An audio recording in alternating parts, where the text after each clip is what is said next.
আসসালামু আলাইকুম ওয়া রাহমাতুল্লাহি ওয়া বারাকাতুহু। এই মুহূর্তে যারা আমাকে দেখছেন দেশে এবং দেশের বাইরে থেকে, আজকে অত্যন্ত দুঃখের এবং হৃদয় বিদারক একটি ঘটনার অবতারণা করব।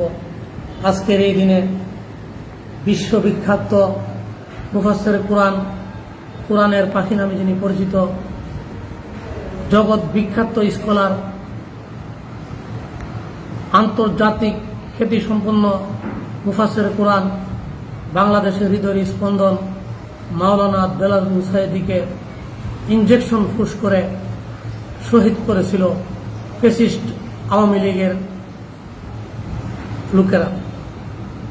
প্রিয় সুধী দর্শকবৃন্দ, আপনারা জানেন আল্লামা দেলাওয়ার হোসেন সাঈদী শুধু জামাত ইসলামের একজন নায়েব আমির ছিলেন না, জগৎ বিখ্যাত একজন স্কলার ছিলেন।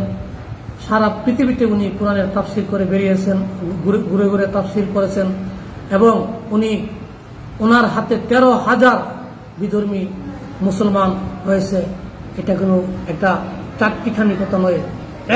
আমরা পৃথিবীতে একজন মুসলমান আরেকজনকে ইসলাম ধর্ম গ্রহণ করাতে পারি কিনা সন্দেহ আছে, কিন্তু উনি সারা বিশ্বব্যাপী 13,000 মানুষকে ইসলাম ধর্ম, ওনার ওয়াজ শুনে, ওনার